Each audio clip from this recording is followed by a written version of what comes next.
ఏర్పాటు చేయడానికి, ఎందుకంటే రాష్ట్రంలో జరుగుతున్న విషయాలపై నేను ఎంతో ఈ రాష్ట్రం అభివృద్ధి చెందుతుంది, భవిష్యత్తు బ్రహ్మాండంగా ఉంటుంది అనుకుంటే ఆ ఆశలు కనపడక దిగులు చెందుతున్న సమయంలో ఒక వ్యక్తి నాకు రామ్ గారు నిజంగా ఏబి వెంకటేశ్వర గారు ఈరోజు ప్రజాకరణ చెప్తున్నారు. ఆయనతో మీరు నిజంగా చేతులు కలిపితే డెఫినెట్గా రాష్ట్ర బంగారు భవిష్యత్తు అని చెప్పారు. డెఫినెట్గా నాకు నిజంగా పరిచయం లేకపోయినా సరే సోమవారం మాట్లాడి సార్ ఒక ఫోన్ కాల్ మన్నించి ఈరోజు వచ్చినందుకు నిజంగా ఆదాబంధం చేస్తున్నాను. డెఫినెట్గా నాడు సమాజమే దేవాలయం, ప్రజలైన దేవులు అన్న ఎన్టీఆర్ చెప్పి సాక్షిగా చెప్తున్నారు.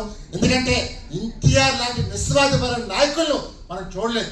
ఎందుకంటే ప్రజల దేవుడు చెప్పిన మహానుభావుడు ప్రపంచంలో ఆయన ఒక్కలే. ఈవేళ వెంకటేశ్వర గారు మార్చాలి, వ్యవస్థను మార్చాలి, కుళ్ళిని వ్యవస్థను మార్చి నవశకం తీసుకురావాలి. ముఖ్యంగా యువత ముందుకు రావాలి ఆ లక్ష్యంతో ఉన్నారు. దీనికి నేను ఒకటే పిలిపిస్తాను, ప్రతి ఒక్కరు ముందుకు రావాలని కోరుతున్నాను. పార్టీలు కాదు, రాష్ట్రం బాగుండాలి, తెలుగు జాతి కూడా లక్ష్యంతో పనిచేయాలి తప్ప పార్టీగా మనం చేస్తాం ఈరోజు. ఎందుకంటే ఆయన ఐపీఎస్ అధికారి, ఇవాళ మనకంట ఆయన చాలా తెలివితేటలు చాలా ఉన్నాయి. అలాంటి తెలివితేటలు ఇవాళ సమాజానికి అవసరం, ముఖ్యంగా యువతకు అవసరం. ఇవాళ యువత పక్కదారి పడుతుంది, ఇవాళ యువత నిర్వీర్యం చేస్తున్నారు. నేను ఒకటే కోరుతాను, ఏబి వెంకటేశ్వర గారి ద్వారా రాష్ట్రం బాగుండాలి, ఆంధ్రప్రదేశ్ ఈ దేశానికి లోర్పడాలని కోరుకుంటున్నాను. ఇవాళ చాలా మంది స్వార్థానికి రాష్ట్రాన్ని నాశనం చేస్తున్నారు. దయచేసి ఉదాహరణ తీసుకుందాం. ఇవాళ భారతదేశంలో ఎక్కడ కూడా 99 పైసలు భూమి లేదు. దౌర్భాగ్యం విశాఖపట్నంలో ఉంది. ఇది నిజంగా ఎంత దౌర్భాగ్యం అంటే అర్థం కావట్లేదు. ఇలా చాలా ఉన్నాయి. అసలు డెఫినెట్గా ఇవాళ చాలా మంది వచ్చారు, డాక్టర్స్ వచ్చారు, లాయర్స్ వచ్చారు, ప్రొఫెసర్స్ వచ్చారు సార్తో. ఎందుకంటే డెఫినెట్గా సార్ అంతా తెలుసుకొని ఒక దీన్ని ఎలా చేయాలి చాకట్ చేయబోతున్నారు. డెఫినెట్గా చరిత్ర సృష్టించాలి. ఇప్పుడు ఒక్కగానే వస్తారు, చేతులు సృష్టించి తీస్తారు. ఏబి వెంకటేశ్వర గారితో చేతులు సృష్టించి ప్రతి వారి గుండెల్లో ఉందని మనం చేస్తాను. ఒక అన్నగా, తమ్ముడుగా, కొడుకుగా, మనవుడుగా, మీ వాడిగా, మీ మధ్య రాబోతే మనం చేస్తాను. జై హింద్. రాజకీయ నాయకుల పరిపాలనలో గతంలో కానీ ఇప్పుడు కానీ మనం బతుకుతున్నాం. దాన్ని మనం ఒకసారి గుర్తించాలి. మన సిటీని మనం వెనక్కి తీసుకునే భావన మనలో కలగాలి. మన ప్రాంతాన్ని మనం తిరిగి మన చేతుల్లోకి తీసుకునే భావన, ఆ కోరిక మీలో కలగాలి. మన రాష్ట్రాన్ని మనం వెనక్కి తీసుకుందాం, మన రాజకీయాల్ని మనం వెనక్కి తీసుకుందాం, మన ప్రయోజనాల్ని మనం వెనక్కి తీసుకుందాం, మన భవిష్యత్తుని, మన పిల్లల భవిష్యత్తుని మనం వెనక్కి తీసుకుని మనమే నిర్దేశిద్దాం. అంతే తప్ప పొద్దున్నే లేచిన దగ్గర నుంచి వాళ్ళ దగ్గరికి పోయి దండం పెట్టి బాబు చేసి పెట్టండి, అది చేసి పెట్టండి అని చెప్తాం అని స్టడీ చేయడం కోసం కూడా వద్దాం అనుకోవడం కుదరలా. అటువంటి సమయంలో రామ్ గారు నాకు ఆయన పరిచయం లేదు, ఎవరో కూడా తెలియదు. మొదటిసారి చూశాను నిన్న. ఆయన ఫోన్ చేసి విశాఖపట్నం రండి, ఇక్కడ మేధావులతో, ఆలోచన పరులతో, ప్రజా సంఘాలతో కూర్చొని మాట్లాడదురు కానీ అని అంటే అది నాకు ఒక వచ్చిన అవకాశంగా తీసుకుని తప్పకుండా వస్తానని చెప్పి ఇవాళ రావడం జరిగింది. నా ముఖ్య ఉద్దేశం ఈ పర్యటనలో వివిధ వర్గాల ప్రజల్ని, ప్రజా సంఘాలని, చదువుకున్న వాళ్ళని, చదువు అనేది ఇంపార్టెంట్ కాదు, కొంచెం ఆలోచించే వాళ్ళని కలిసి సమస్యలను అర్థం చేసుకోవడం నా ముఖ్య ఉద్దేశం. మీడియాను అడ్రస్ చేయడం అనేది వచ్చాం కాదా అని చెప్పి చేయటమే తప్ప ఇది నా ముఖ్య కార్యక్రమం కాదు. ఎందుకంటే విషయాలన్నీ అర్థం చేసుకున్నాకే మాట్లాడాలనేది నా ఉద్దేశం. అందుకని రాత్రి నిన్న సాయంత్రం వచ్చినప్పటి నుంచి కూడా ముఖ్యమైన వరకు పొద్దున మళ్ళా 8 గంటల నుంచి చాలా మందితో డిస్కస్ చేశాను. నాకు ప్రాథమికంగా అర్థమైన విషయాలు మీతో పంచుకుంటాను. దాని డెప్త్లోకి ప్రస్తుతానికి పోదలుచుకోవడం లేదు. కానీ మీరు ప్రశ్నలు అడిగితే నేను దాన్ని తప్పకుండా సమాధానం చెప్పడానికి ప్రయత్నం చేస్తాను. దాని గురించి తెలుసుకోవడానికి కూడా ప్రయత్నం చేయడానికి నాకు అవకాశం ఉంది. మిత్రులారా,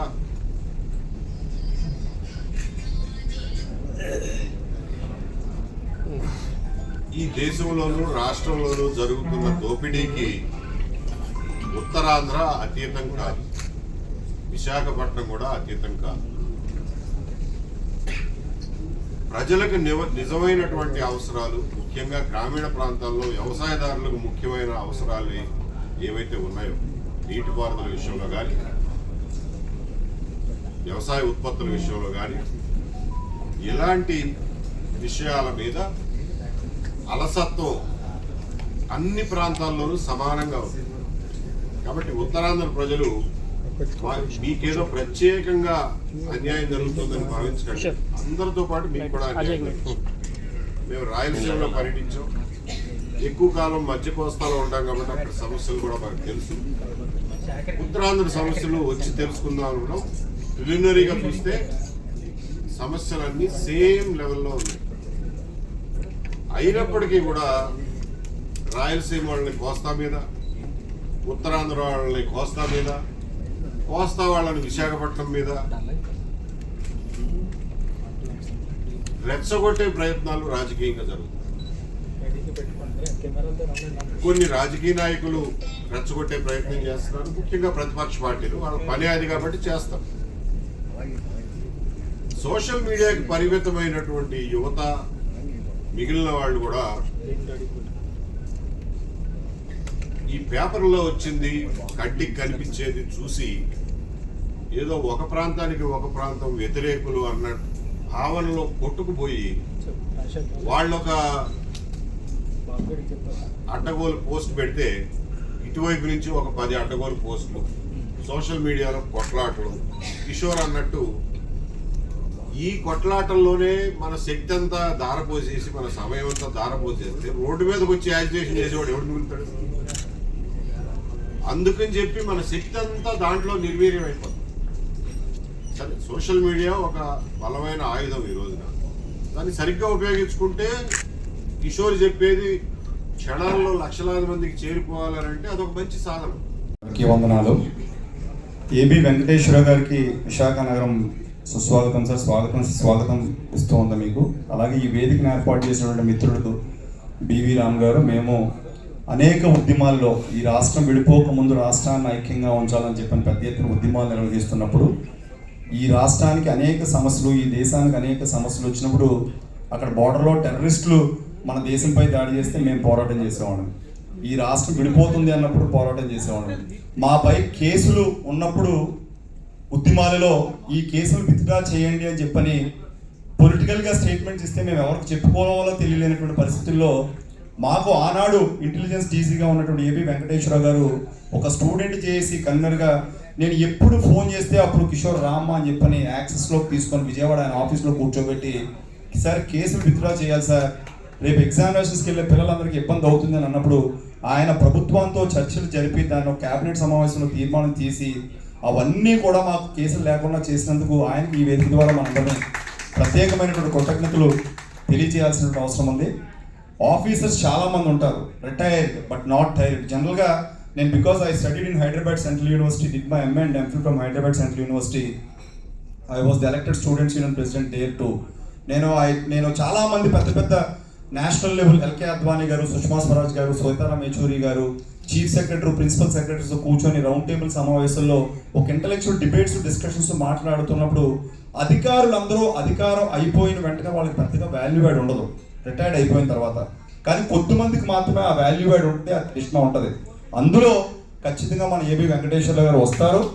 సార్, మీరు ఏ నిర్ణయం తీసుకున్నారో మీ మనసులో ఉన్నటువంటి అంతర్మదనం ఏంటో మాకైతే తెలియదు. మీరు ఈ సమాజం కోసం పనిచేయాలనేటువంటి తపన లోపల ఒక విలువైనది అయితే ఖచ్చితంగా మీ వెనక నడవడానికి ఖచ్చితంగా రాష్ట్రంలో ఉన్నటువంటి యువకులు సిద్ధంగా ఉన్నారు. కానీ ఒక్క విషయం కూడా మనం మననం చేసుకోవాలి. ఈ గ్లోబలైజేషన్, మోడర్నైజేషన్, వెస్టర్నైజేషన్లో భాగంగా ప్రపంచం అంతా గ్లోబల్ విలేజ్ అవుతూ ఉన్నటువంటి సమయాలలో ఈ సమయాల్లో ఉద్యమం స్ఫూర్తి కరువు అయింది. యాక్చువల్గా చెప్పాలంటే ఏ ఒక్క విద్యార్థి, ఏ ఒక్క యువకుడు కూడా ముసలి వాలిలాగా ఈ సమాజానికి దెబ్బ తగులుతున్నప్పుడు, గాయాలు తగులుతున్నప్పుడు ఏ ఒక్క విద్యార్థి కూడా బయటికి రాకపోవడం చూస్తూ ఉంటే మరి యువకులా వీళ్ళు ముసలి వాళ్ళ అని అనిపించేటువంటి పరిస్థితి ఉంది. కేవలం సోషల్ మీడియాలోనే, డిజిటల్ మీడియాలో మాత్రమే పోట్లాడుకుంటున్నారు తప్ప బయటకు వచ్చి పోట్లాడేటువంటి పరిస్థితి ఈరోజు కనబడట్లేదంటే భవిష్యత్తు ఎంత అగమ్య గోచరంగా ఉండబోతుందో మనమే బేరీ చేసుకోవాలి. ఇవాళ చిన్నపిల్లలపై అత్యాచారం, రేపులు, ఎక్స్టోర్షన్స్ విపరీతమైనటువంటి అలజడి సృష్టిస్తాం సార్. కొంతమంది అయితే చెప్పుకోలేనటువంటి పరిస్థితి, middle class, lower middle class families అయితే సైబర్ క్రైమ్స్లో నలిగి లోపల నుండి అంతర్మదంతో చెప్పుకోలేనటువంటి పరిస్థితి ఉంది. దాన్ని కూడా మీలాంటి పెద్దలు ఒక ఐపీఎస్ హోదాలో ఈ రాష్ట్రంలో, దేశంలో పెద్ద స్థాయిలో పనిచేశారు కనుక అలాంటి వాటిపై కూడా మీరు అడ్రస్ చేయడం ద్వారా మంచి జరుగుతుందనేటువంటి భావనతో పాటుగా ఈరోజు ఏదైతే జాబ్ క్యాలెండర్ ఉందో ఈ ఆంధ్రప్రదేశ్ రాష్ట్రంలో గతంలో అనేక ఉద్యమాలు నడిపిన తర్వాత గ్రూప్ 1 కానివచ్చు, గ్రూప్ 2 కానివచ్చు, బిఈడి అయిపోయిన తర్వాత టీచర్ రిక్రూట్మెంట్, ఇరిగేషన్ కానివచ్చు, ఈ రెవెన్యూలో ఉన్నటువంటి ఉద్యోగాలన్నీ కూడా కల్పన కోసం చాలా మంది ఉద్యోగాల కోసం ఇవాళ అరులు చేస్తూ ఉన్నారు. పబ్లిక్ లైబ్రరీలో చూస్తే రోజుకు 2000 నుంచి 2500 మంది చదువుకుంటూ ఉన్నారు. పొద్దున్నుంచి వేలాది మంది విద్యార్థులు పబ్లిక్ సర్వీసెస్ కోసం, నోటిఫికేషన్స్ కోసం ఎదురు చూస్తున్నారు. అందువల్ల దీనిపైన కూడా తమరు ఒక స్ట్రాంగ్ డిటర్మినేషన్తో మేమంతా ఒక రిపోర్ట్ తయారు చేసి మీకు ఇస్తాం సార్. దాన్ని కూడా రిప్రజెంట్ చేయాల్సిందిగా కోరుతూ నాకు ఈ అవకాశం ఇచ్చినందుకు మీ అందరికీ పేరు పేరు ధన్యవాదాలు తెలియజేసుకుంటూ సెలవు తీసుకుంటాం. గారికి, మిగతా పెద్దలందరికీ, ఇక్కడ వచ్చిన వాళ్ళందరికీ కూడా నా పేరు మరిసెల కృష్ణమూర్తి నాయుడు, ఉత్తరాంధ్ర చెరువుల పరిరక్షణ సమితి వ్యవస్థాపక అధ్యక్షుడు. నేను సార్తో 3 రోజులు రాయలసీమ ప్రాజెక్టుల పర్యటనని చేయడం జరిగింది. సార్ తీసుకెళ్లారు నన్ను, వెంకటేశ్వర గారు సారు. విషయం ఏంటంటే అక్కడ ఎక్కడ చూసినా, కామన్ మ్యాన్ చూసినా కూడా వాళ్ళు మాకు నీళ్ళు ఇవ్వండి సార్, మాకేం అవసరం లేదు అని చెప్పి అడిగే పరిస్థితులు ఉన్నాయి. కానీ మన ఉత్తరాంధ్రలో చూసుకుంటే 30,000 చెరువులు ఉన్నాయి, అనేక నదులు, వాగులు, ప్రాజెక్టులు కూడా ఉన్నాయి. అయినా కూడా అవి పూర్తి కాలేదు. ఈరోజు కార్యక్రమానికి కూడా ఏరువాక అని పెట్టారు సార్. ఏరువాక కార్యక్రమం తర్వాత అయినా సరే మనందరం, ప్రజలందరం కూడా అన్నం పెట్టేది నీరు కావాల్సింది. ఈ యొక్క ప్రాజెక్ట్స్, చెరువులు, ఈ నదులు, వీటి మీద అందరూ దృష్టి పెట్టాలని చెప్పి మేము గత 6 ఏళ్ళుగా చెరువుల మీద చైతన్యం తీసుకొస్తున్నాం.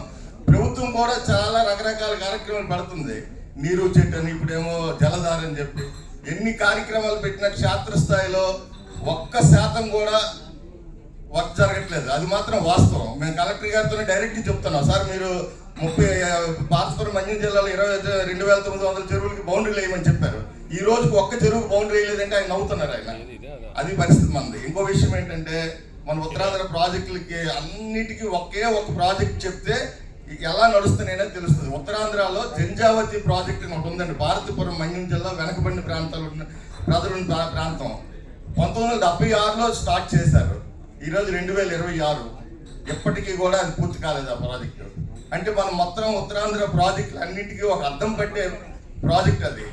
దాన్ని ఈ రోజుకి పూర్తి చేసుకోలేకపోతున్నాం. అంటే మనం ప్రజలకైనా క్షమాపణ చెప్పాలి, లేదంటే సిగ్గుపడాలి. మనం ఈ యొక్క నాగరిక సమాజంలో ఎంత వ్యవస్థలు బలపడిన తర్వాత కూడా ఏదో కొన్ని చిన్న చిన్న అంశాలను అడ్డం పెట్టుకొని ఒక వనరుని మనం శాశ్వతంగా దూరం చేసుకోవడం అనేది అది మనకి